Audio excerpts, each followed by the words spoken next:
news on CeeDee Lamb. And I know on the other side we'll get to the beef that is going on with CD and Cole Beasley. Didn't have that on my bingo card. Which former Cowboy would start beefing with a current Cowboy? I guess maybe I should have with Cole, because Cole Beasley's very outspoken, does not hide his viewpoint at all. But to go after CD, that was interesting. We'll get to that on the other side. But CeeDee Lamb is going to host a youth football camp on July 9th, 10th, and 20th.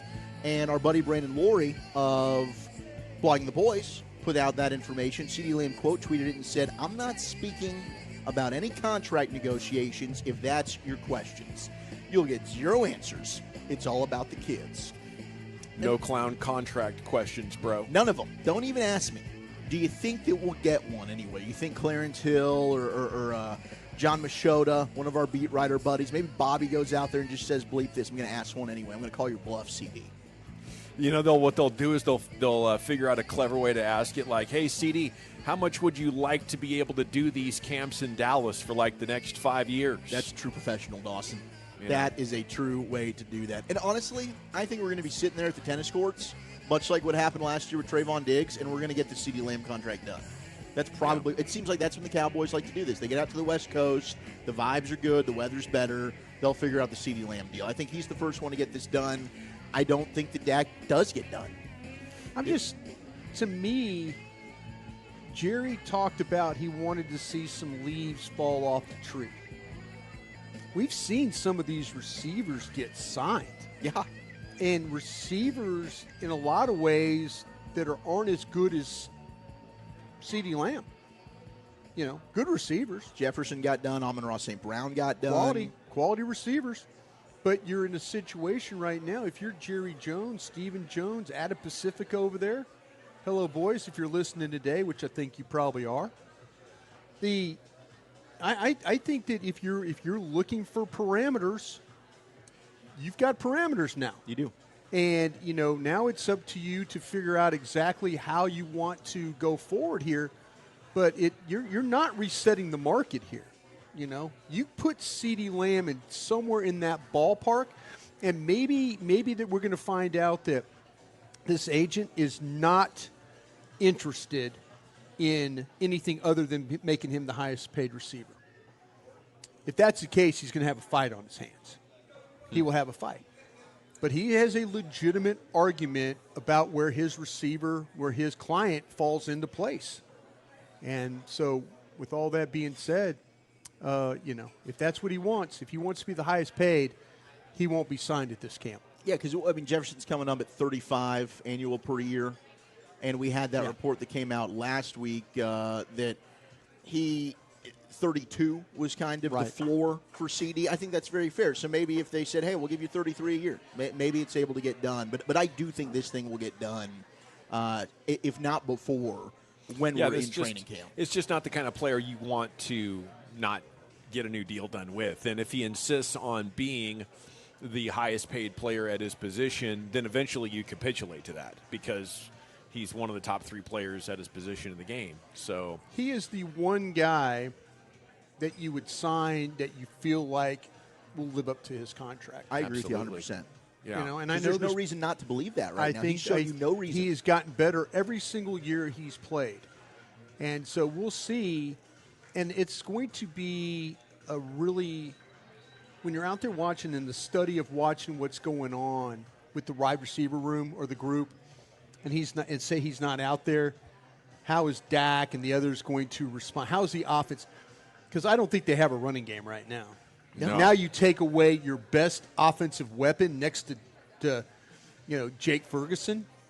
That offense could look very pedestrian. Absolutely. Without him in the lineup. It lacked weapons last year for a lot of the season as well. And in that context, unable to run the ball, CeeDee Lamb was figuring out a way to get targeted an insane amount of times. 100%. You know, and he was productive in a way that I don't know that any wide receiver has been with Dak Prescott. Right. I'd be terrified of life without him. No doubt. And we had a couple of texts when we were having that conversation about the interceptions. And wasn't it kind of like that last year? Sure, you didn't have a great running game, but yet Tony Pollard still ended up having 1,000 yards. You look at their running back depth now, I don't think we look at a single back on that roster that we think can run for 1,000 yards. You think Zeke's a 1,000-yard back still? They're going to lean 350 carries. They're going to lean really heavily on Lamb Ferguson, and then you're going to lean on figuring out if you can get Turpin involved or you get Vaughn involved. Something is going to have to be a little bit of a wild card for them. Sure. Little Cooks. And yeah, Cooks, absolutely. You know, but if they use Cooks in a role like they use, like if they don't use him in the role of what Gallup was, where he's running slants and crossing routes and things like that, get him more up the field. You know, let him run under some balls. Let him use his speed. Let him line up on the right side, cross all the way to the left. He gets lost or he runs somebody through traffic, and now he's wide open. We saw what happened in the Green Bay game when he takes that role of running slant routes. Yeah. Jair Alexander jumps the damn route, Gets and now you got a pick going the other way. Yeah. You know, that's not Cooks' role. 100%, I agree. Cook's role is downfield player, not underneath guy. Figure that out. And another thing that's interesting, and we've talked about maybe the lack of proven depth at corner, because you have Diggs that's coming back from injury. They haven't re-signed Stephon Gilmore, who's still out there. You've got Deron Bland, who you feel good about. They re-signed Jordan Lewis. But after that, it's really unproven. I mean, you're hoping your rookie, Kalen Carson, who we like, ends up developing into something. But Patrick Peterson has his podcast with Brian McFadden, All Things Covered. He asks, what do you think it is about the corners and the safety market at this day and age? We know it's a passing league, right? Why do you see so many high-caliber guys who've played at a high level, defensive backs, that are still free agents right now? And you look at the list, there's some big-name guys still out there. Stephon Gilmore, still not signed. Justin Simmons, former safety of the Broncos, still not signed. Micah Hyde, former Pro Bowler of the Buffalo Bills, not signed. Steven Nelson, who is a very good slot corner, not signed. You've got Xavier Howard, Quandre Diggs, who's a good safety as well. There is a lot of really good name DBs that are still out there, which makes me actually feel a little bit better about the situation. If you get to camp and you're like, man, we don't like our depth, maybe you still are able to bring back Stephon Gilmore at a relatively affordable contract if he's still out there. But it is interesting. I don't know what is keeping this market. We talked a lot about the running back market, but the defensive back market doesn't quite seem to be there. I think a number of these players built a name for themselves at safety, and the numbers on how they impact winning don't back it up. And so I think players and agents are asking for a lot of money at safety right now.